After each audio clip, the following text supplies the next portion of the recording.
आगामी त्योहारों को लेकर खान पान को लेकर जिला प्रशासन ने ये संदेश दिया है कि यदि खान पान में कोई भी मिलावट पाई गई तो सख्त से सख्त कार्रवाई की जाएगी।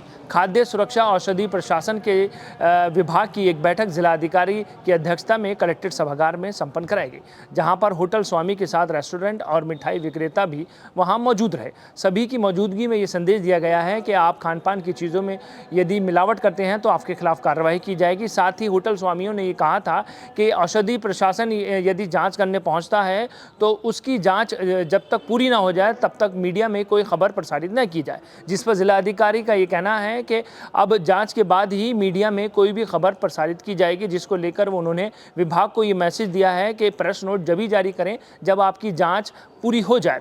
इस पूरे मामले का संज्ञान लेते हुए जिलाधिकारी ने सिर्फ ये कहा है कि खान पान को लेकर कोई भी कमी नहीं होनी चाहिए और जहां कमियां देखी जाएं वहां कार्रवाई होनी चाहिए। कुल मिलाकर आगामी त्योहारों को लेकर शहरवासियों को बेहतर खान पान की सुविधा देने के लिए जहां सभी लोग काम कर रहे हैं, तो उन सुविधाओं के अंतर्गत कोई भी कमी ना हो उसके लिए भी प्रयास किए जा रहे हैं। खाद्य सुरक्षा और औषधि प्रशासन की जनपद स्तरीय खाद्य सुरक्षा सलाहकार समिति की बैठक कलेक्ट्रेट सभागार में डीएम श्री अनुज सिंह की अध्यक्षता में हुई। डीएम ने जन सामान्य को सुरक्षित और मानक के अनुरूप खाद्य पदार्थ और औषधियों में गुणवत्ता परक एक रूपता सुनिश्चित करने के संबंध में खाद्य विभाग और औषधि निरीक्षक को निर्देश दिए। आगामी त्योहारों के दृष्टिगत जिलाधिकारी ने कहा कि मिठाई, खोया और अन्य खाद्य सामग्रियों में मानक के विपरीत मिलावट करने वालों के विरुद्ध कार्रवाई करने के लिए लगातार सैंपलिंग की जाए।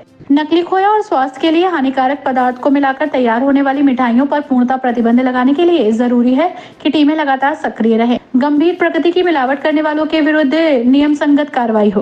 उन्होंने कहा कि सैंपलिंग के दौरान कारोबारकर्ताओं को अनावश्यक रूप से कोई समस्या नहीं होनी चाहिए।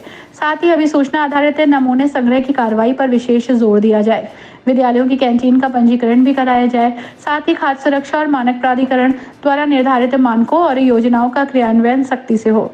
प्रशासन के कार्यों में पारदर्शिता, उत्तरदायित्व और एक रूपता लाने के लिए नियमित रूप से स्टेक होल्डर्स और जन सामान्य की सहभागिता सुनिश्चित करने के लिए निर्देशित किया जाए।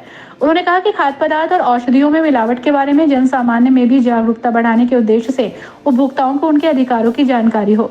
गोष्ठी का आयोजन इसी उद्देश्य से किया गया।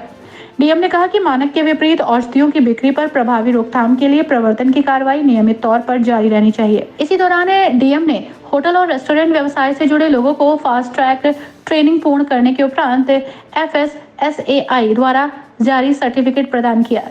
बैठक में अपर जिलाधिकारी प्रशासन गुलाब चंद, अपर जिलाधिकारी नगर ज्योति सिंह सहित खाद्य सुरक्षा और औषधि प्रशासन के अधिकारी और अन्य संबंधित अधिकारी, स्टेक होल्डर्स मौजूद रहे। तो इसमें जो विभाग का जो रोल है बड़ा इम्पोर्टेंट हो जाता है खाद्य औषधि एवं औषधि खाद्य सुरक्षा औषधि प्रशासन का। इसमें जैसा कि अभी माननीय मुख्यमंत्री जी ने भी BC लिया था, तो उन्होंने कहा था कि एक नकली जो मिठाई, खोआ, ये सब जो चीज़ें होती हैं तो बाजार में नहीं रहना चाहिए। हमारे भी यहाँ पे व्यापारी बंधु भी हैं, तो इसको आप एक विज्ञप्ति के रूप में भी अखबार में देने की का निर्देश है कि जितने भी हमारे जो दुकानदार हैं, जो मिठाई बनाने वाले लोग हैं, सब लोग इस चीज़ का इंश्योर करेंगे कि कहीं पे भी किसी प्रकार के नकली खोए, नकली मिठाई इत्यादि का प्रयोग ना। लेकिन ये भी सब ने निर्देश दिए थे कि सैंपलिंग करते वक्त किसी भी प्रकार से किसी को ऐसा नहीं होना चाहिए कि उसको बेवजह तारीफ किया जाए, उसको परेशान किया जाए, ये फीलिंग नहीं आनी चाहिए। अगर सैंपलिंग हो रही है तो फिर लाइन से सबकी सैंपलिंग हो, ये नहीं कि किसी की सैंपलिंग ना हो, किसी की सैंपलिंग हो। इस तरीके से भेदभावपूर्ण रवैया जो है वो ना किया जाए, ये बिल्कुल सबको इंश्योर करना है। जितने भी यहाँ पे फूड सेफ्टी ऑफिसर्स कितने हैं, सब लोग हैं, तो ये यहाँ पे ये शिकायत किसी की भी नहीं आनी चाहिए कि साहब ये जो है देखो मैं तो बड़ा व्यापारी हूँ और मैं तो अपनी क्वालिटी को इंश्योर भी करता हूँ, लेकिन हमारा ही सबसे पहले परेशान कर रहे हैं, बाकी जितने हैं उसको छोड़ दिया। तो ये सब शिकायतें नहीं आनी चाहिए बिल्कुल भी। प्राय इस टाइम की ये शिकायत भेदभावपूर्ण रवैये का आता है। तो नकली भी नहीं होना है, लेकिन सैंपलिंग हो रहा है तो उसमें कहीं से शिकायत नहीं आनी चाहिए, ये बिल्कुल मतलब कि स्पष्ट है।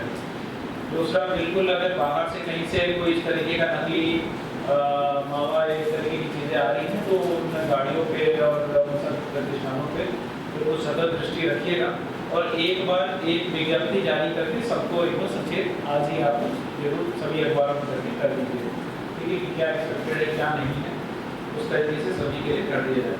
ये बहुत ही इम्पोर्टेंट है, लोगों के स्वास्थ्य से भी जुड़ा हुआ है और साथ ही साथ क्योंकि त्यौहार का टाइम है अब से लेकर दिवाली तक लगभग जो है ये त्यौहार का टाइम माना जाता है। कोई ना कोई त्यौहार आता रहती है और उसके बाद भी भैया वगैरह में भी आता रहता है, तो थोड़ा इस चीज़ का ध्यान रखना है। एक बहुत ही इम्पोर्टेंट चीज़ है, इस पर आप कुछ और बताना चाहेंगे? इनके यहाँ पे आज सैम्पलिंग की गई, निकल सकता है फला, निकल सकता है वो, लोग पूछते हैं कि क्या सब कुछ गलत निकल सकता है, तो आप कहते हैं हाँ बिल्कुल निकल सकता है, इस तरह की बातें बोल देते हैं। उसकी प्रतिष्ठान की जो वर्षों की जो बनाई हुई जो रेपुटेशन है वो क्षण भर में आप उसको बर्बाद करने पर उतारू हो जाते हैं।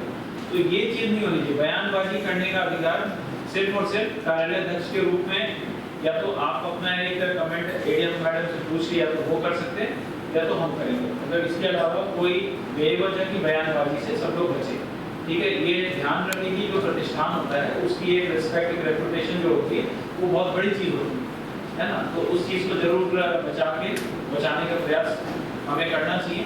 अगर आप सिर्फ सैम्पलिंग कर रहे हैं तो जब तक उसकी रिपोर्ट ना आ जाए तब तक आप उस पर कोई बेवजह की बयान रखेंगे, ठीक है। और साथ ही साथ प्रतिष्ठानों से भी अपेक्षित है कि वो लोग हमें इस प्रकार का मौका ही नहीं देंगे कि कहीं पर कोई सैंपल फेल हो या तो मानक है, इस तरीके की कोई चीज़ ही ना निकले। तो ये दोनों मतलब टू वे रिस्पॉन्सिबिलिटी है। हमारी जिम्मेदारी आपकी प्रतिष्ठा को बचाने का है, आपकी जिम्मेदारी हमारा सहयोग करने का है, त्यौहार के टाइम में कोई स्वास्थ्य संबंधी कोई इशू ना है। ये बहुत इंपॉर्टेंट